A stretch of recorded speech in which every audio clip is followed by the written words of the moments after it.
Boa noite a todos, família Brado, Marcos do Rio de Janeiro, tudo bem? Tudo bem, Marcos? Como é que vai, meu querido? Tudo bem, graças a Deus. Então vou ser breve, né, que muitas pessoas estão querendo falar, né? Então, assim, foi tocado aqui em alguns temas aí, a questão do feminismo, né? Então a questão do feminismo é muito interessante, porque sendo o feminismo uma ideia satânica, e a gente sabe que então, assim, não adianta a forma e não adianta a pessoa que sinalize ou que defenda tal ideia. Em outras palavras, o feminismo do PL Mulher e o feminismo da Michele Bolsonaro, que começa a acenar para isso, vai ser o mesmo da Simone Beauvoir, vai ser o mesmo da Emily Firestone e vai ser o mesmo da Judith Butler, porque é uma ideia satânica. No final vai dar no mesmo, tá entendendo? Agora, com relação aí o Renato Amoedo, que eu respeito muito, tem uma ideia dele que eu não concordo, assim, né? Digamos assim, não é que eu não concorde inteiramente, eu acho que está havendo um certo exagero, porque assim, você, ouvinte da Brado, você não vai ser salvo pelo Bitcoin. O Bitcoin ele pode ser uma ferramenta que pode te ajudar, talvez ele seja até a última etapa do enlace final. Por quê? Porque a Bíblia diz, eu sou cristão, então a minha regra é a Bíblia. Para mim, toda a área do conhecimento humano tem que comer na mão da teologia, que é verdade mesmo. Então, assim, a Bíblia diz que o sistema que está sendo posto, ele já está sendo posto. Todas as pessoas vão ter que se integrar nesse sistema, senão você não vai comprar e nem vender nada. A Bíblia não diz, tem um sistema terrível, mas o Bitcoin vai te salvar. Não, a Bíblia não diz isso. Em outras palavras, o Bitcoin ele não vai te salvar. Ele pode até ser uma ferramenta que seja a última barreira a ser quebrada, mas será quebrada pelo sistema que está sendo posto. Ok? Obrigado a todos da família Brado. Boa noite a todos. Obrigado, Marcos. Um abraço. Valeu, meu irmão. Fique com Deus aí. Deus abençoe você e sua família. O Renato. Pode responder. É interessante. Né? É um excelente comentário. O Bitcoin não vai salvar a sua alma. Você tem plena razão.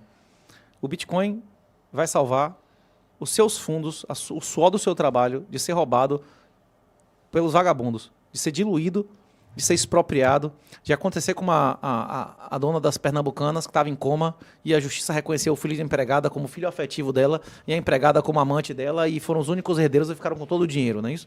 Isso que vai impedir. Vai impedir expropriação, vai impedir como o pessoal da Ucrânia que saiu com Bitcoin na cabeça, porque o ouro você não consegue sair do país. Você consegue sair do país com ouro facilmente? Por isso que na Venezuela o ouro vale menos da metade daqui, você não consegue tirar do país. O Bitcoin é um mecanismo que serve para você não contribuir com as organizações satânicas. A questão não é que o Bitcoin vai salvar a sua alma. A questão é que contribuir com o sistema, comprar ações de empresas que fazem políticas de sexualização, de transexualismo infantil, vai destruir sua alma. Investir em ditaduras satânicas vai destruir sua alma. Então, qual é a alternativa a isso? Existem muitas outras alternativas de sair do legacy. Você pode investir em ouro, em prata, você pode investir em gemas, em arte. Só que são coisas que você vai ter que estudar muito mais e que não são tão transportáveis. O que vai salvar a sua alma é o Espírito Santo. A questão é que você está prevendo que o apocalipse é agora. Se for ótimo, eu não vou precisar de Bitcoin, Jesus vai vir e julgar todo mundo. Agora ele pode não ser. Jesus é claro, ninguém sabe quando vai ser isso. Pode ser daqui a 10 mil anos, daqui a 15 mil anos. E aí?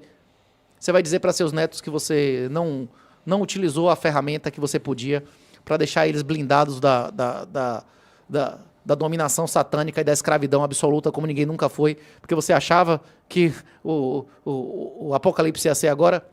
Ou seja, você desobedeceu a Jesus, porque Jesus é claro em diversas passagens que ninguém sabe quando será, né? Com o mal se mostrarás indomável, e o Bitcoin é uma forma de não deixar que o mal te dome, né, Renato? Eu me questiono, inclusive, não existe si na história, né? Mas eu me questiono, inclusive, que se existisse Bitcoin na época do Terceiro Reich, se essas pessoas pudessem ter um patrimônio que não pudesse ser tomado violentamente, se valeria a pena a política da solução final. A política da solução final deu lucro, né? Eles tomaram muito mais dinheiro do que gastaram. Por que os Estados Unidos não levou até o final no Vietnã? Por que a União Soviética não levou até o final no Afeganistão? A União Soviética e os Estados Unidos tinham condições materiais de exterminar todo mundo no país. A questão é financeira. Chega uma hora que não vale mais a pena, não é isso? Você não vale mais a pena ficar gastando dinheiro por uma coisa que não vale nem um décimo, nem um centésimo daquilo. O Bitcoin é isso. É a maneira de você fazer ser inviável a sua expropriação e o roubo do seu suor.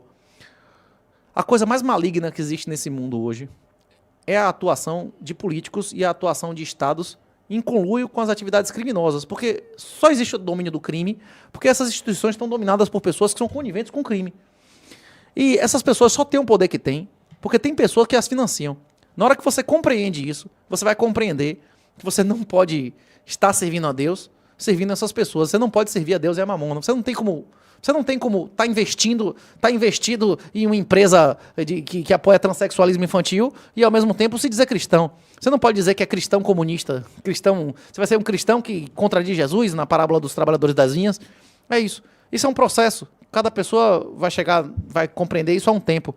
Ainda existem pessoas no mundo que não usam a internet.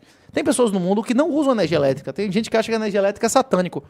O Bitcoin é outra tecnologia como a energia elétrica. Vai ter pessoas que vão compreender e aceitar daqui a 30, famílias que vão compreender daqui a 50 anos e vão ter famílias que vão compreender agora. A questão é que quem demorou 10 ou 20 anos para aceitar a internet foi eliminado financeiramente, tanto as pessoas quanto as empresas. As pessoas, empresas e países que deixaram de aceitar a energia elétrica foram eliminados financeiramente em uma geração. A mesma coisa vai acontecer agora. É o Digital Divide lá do Isaac Asimov. Se você não estudar isso, se você não entender isso, se você não usar essa tecnologia, a sua família será financeiramente eliminada nessa geração. E não é só nessa geração, não. É nessa década, a janela, o momento que você tem possibilidade de colocar riqueza com facilidade nisso, vai passar. Como foi previsto lá no Jardim das Aflições, o crescimento do Estado é exponencial. O Estado não vai diminuir, o Estado vai aumentar. E o surveillance, né, a capacidade do Estado de controle e monitoramento está explodindo. E na hora que ele tiver capacidade de monitoramento e controle, ele vai usar. Vai ter esquema de gamificação chinês aqui? Sim, e já existe. Chama MeuGov, não é isso? É isso aí. São 7h38. Vamos ouvir mensagem de voz agora. Uma mensagem, por favor. Vamos lá. Cadê a mensagem de voz? Pera aí que eu não sei o que aconteceu. Rapidinho. Tivemos um probleminha técnico aí. Resolveu ou não? Então vamos falar com o ouvinte. Tem gente na linha? Falar com o ouvinte... Alô, boa noite. Não, peraí. Peraí. Você tá falando ao vivo, Rebeca? Agora tem mensagem de mensagem de voz. Vamos lá. Boa noite, Renato. Boa noite a todos. Timóteo da Rádio Brado. Valeu, boa noite. Eu gostaria de perguntar ao Renato aí, uma pessoa muito inteligente, sagaz e um visionário aí. Queria saber dele, para um leigo como eu, qual é a forma mais... Ligou, não foi? Tem gente ligando aí. Qual é a forma mais... A forma mais, a gente vai voltar com a mensagem. Pode tirar aí a ligação, por favor. Volte com a mensagem, vamos lá. O que aconteceu, meu filho? Ó, seu microfone tá vazando aí. Rebeca, cuidado. Ô, gente, desculpa, porque eu trabalho aqui com uma pessoa que fica me apressando e eu Vamos não lá. sei o que eu faço agora. Vai voltar o áudio. Volta o áudio, vamos lá. para Bitcoin? Um abraço aí, boa noite a todos. Como é que faz para comprar Bitcoin? Essa foi a pergunta. Tem mais alguma outra pergunta? Vamos lá. Mais alguma outra mensagem de voz? Vai. Olá, boa noite. Aqui é o Eduardo Magno, de São Paulo. Eu queria que o Renato Amoedo falasse sobre a superioridade moral do Bitcoin. Obrigado, boa noite. Valeu, meu querido. São duas perguntas. Como comprar Bitcoin? E o cara falando sobre a superioridade moral do Bitcoin, Renato. O principal argumento do Bitcoin ser um imperativo moral foi o que eu acabei de dizer. Tudo aquilo que... Se você consumir... Para você ganhar o dinheiro, você é tributado. Se você poupar, vai ter lucro, é tributado. E se você gastar, é tributado de novo, não é isso? Você paga impostos de consumo, de lucro e de ganho de capital. Tudo que você fizer, você vai ter tributado. Qual a única maneira de você não contribuir com o sistema? Você tirando a riqueza do sistema. Você não tendo poupança da moeda fiduciária do Estado. A moeda da mentira. A moeda que, no clássico de Goethe, foi criada e proposta pelo diabo, por Mefisto, não é isso? A moeda fiduciária, 200 anos atrás, foi ensinada pelo diabo a Fausto no clássico de Goethe, né, que é um dos clássicos da literatura alemã. Então é muito difícil não associar a moeda fiduciária com a ação satânica. Agora, se você quiser estudar sistematicamente os 12 argumentos de por que o Bitcoin é um imperativo moral, eu recomendo o Substack de Guilherme Bandeira. Ele tem um artigozinho de umas 15 páginas especificamente. Inclusive tem um episódio dele no Bitcoinheiros no YouTube, que ele passa 1 hora explicando estruturadamente os 12 argumentos pelo qual o Bitcoin é um imperativo moral. O que significa isso? Se você não tem uma moral relativa, se sua moral é objetiva, ou você acredita em Deus, ou você acredita em alguma ideologia de certo e errado absoluto como objetivismo, se você acredita no PNA, não é possível que você invista voluntariamente em coisas que vão financiar coisas absolutamente mais e satânicas e não se considere um comparsa disso. É por isso que eu não tenho carro, não tenho casa, eu não quero ser comparsa disso. Eu não tenho ações, eu não tenho títulos de governo, eu sou devedor em real, até porque o próprio governo é devedor em real. O interesse do governo é que o real valha mais ou menos se ele é devedor em real. Ele quer que o real valha cada vez menos, né? Então, que ele que controla o valor do real, ele que sabe, nós sabemos qual é a política monetária do Bitcoin daqui a 10 mil anos. Do real a gente não sabe nos próximos 5 dias, né? Eles chegam lá, aprovam outro calabouço fiscal. Nem tá pronto o calabouço fiscal, ainda vai passar pelo Senado, não é isso? Então a gente nem sabe daqui a uma semana qual vai ser a política monetária desse negócio, né? E em relação ao Bitcoin. Em relação ao imperativo moral, a resposta é essa. Procure Guilherme Bandeira no Bitcoinheiros e procure Guilherme Bandeira no Substack. E em relação a qual maneira mais fácil de comprar Bitcoin, é a mesma maneira mais fácil de comprar ouro e dólar. Procure alguém que tenha. Cash na mão e o cara lhe dá, não é isso? Essa é a maneira mais fácil e mais simples. Se você não conhece ninguém que tenha Bitcoin, você pode buscar empresas reguladas, gateways, que ainda existam. Tem um deles, bipa.app, eu devia até cobrar para ficar fazendo jabá dos caras. Eu pensei que você ganhava Nada. Tem um referral, o Renato38, que você botar lá e fizer um depósito de R$10, você ganha 5, ainda é referral craqueiro. Você ganha uma pedra de... O real equivalente a uma pedra de crack, não é isso? Referral saciseira, né? Se você colocar o referral lá, você... É isso. Eu pensei que você ganhava, você a era BIPA não ganha nada, pela não ganha BIPA. nada. Você Eu falou da não sou BIPA patrocinado, ganho porra nenhuma. Inclusive tem uma outra empresa, a BIPA, a FIA, você paga quase 1% de negócio, mas a questão é que saca de graça na Lightning, saca on-chain, eles dão várias facilidades, né, de você ficar trocando sem pagar nada. Agora, se você quiser um lugar para negociar valores mais relevantes, tem leak.com.br, que ainda saca grátis on-chain. Os saques on-chain estão bem caros aí atualmente, a rede está sendo altamente utilizada, né? Tem diversos. Tem um motor de busca que chama Biscoint.io, que ele compara mais de 50 corretoras. Você bota o valor lá e ele diz quanto seria o valor líquido em cada uma na ordem ativa. Tem vários motores que dizem onde é o mais barato. O problema da maioria das pessoas não é como comprar Bitcoin. Comprar Bitcoin é muito fácil. O que a maioria das pessoas que tiveram Bitcoin perderam é como não perder o Bitcoin. Como não mandar o Bitcoin para Elon Musk quando aparecer uma propaganda da Elon Musk dizendo que vai lhe dar em dobro se você mandar. Como não deixar confiar na corretora porque você está ganhando dinheiro com trade e a corretora fecha, você perde a porra toda, você perde tudo, né? Como não mandar o dinheiro para Atlas Quantum, que você perde 100 mil, 200 mil reais, mas que em 2 anos ia ser 1,5 milhão e daqui a 2 ou 3 anos pode ser 10 milhões, né? Isso ou 20. Você acha que o livro Red Pill é uma introdução importante inclusive para quem pretende fazer autocustódia, não? Ele é uma introdução útil, mas ele não trata um pouco de autocustódia, de sucessão e tudo mais. A questão é que o livro já vai fazer 3 anos, ele está extremamente desatualizado, né? Porque as coisas no Bitcoin eles acontecem em uma velocidade muito maior do que nos mercados convencionais.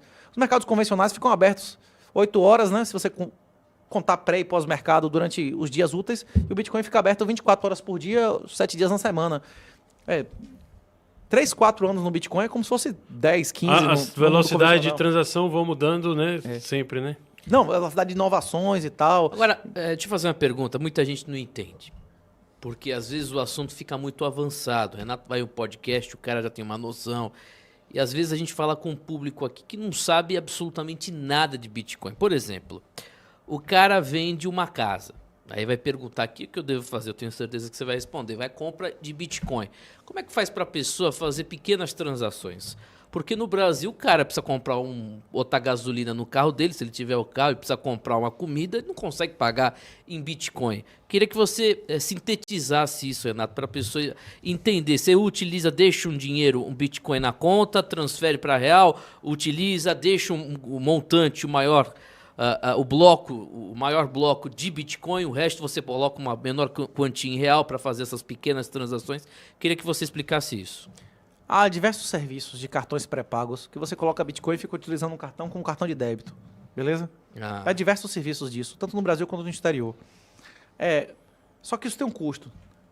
Utilizar um aplicativo desse como os que eu mencionei, leak.com.br, leaki.com.br ou bipa, bipa.app,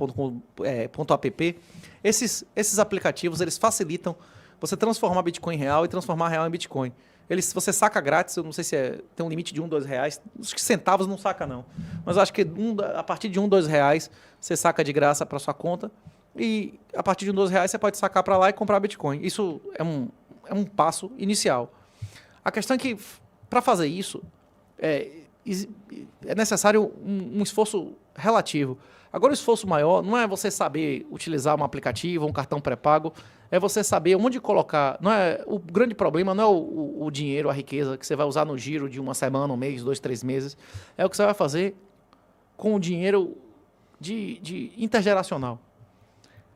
O que a maioria das pessoas não entende é que a gente vive um regime de juro negativo.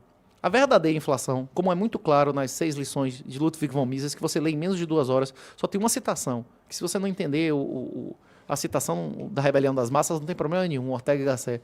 Você recebe o livro da mesma maneira, você entende os conceitos do mesmo jeito. Todos esses índices, inclusive o IGPM, né, deu negativo agora, e realmente deu negativo. A questão é que o IGPM é uma cesta de consumo. E a inflação real é a base monetária. Se você pegar a média da base monetária dos últimos 10 anos, é acima de 23% ao ano, M2, são dados oficiais do site do Banco Central. Se você não teve 23% ao ano líquido não é só de custo, não, é líquido de risco, líquido do trabalho que você teve para produzir essa riqueza, você perdeu dinheiro, você está sendo diluído pela emissão de moeda. A emissão de moeda é o imposto mais injusto que existe, porque ele destrói a pessoa que confiou no Estado. No aposentado, no servidor, no empregado, naquela pessoa que poupou em real. Esse é o cara que está sendo destruído, porque na hora que ele emite mais dinheiro, o dinheiro anterior passa a valer menos, não é isso?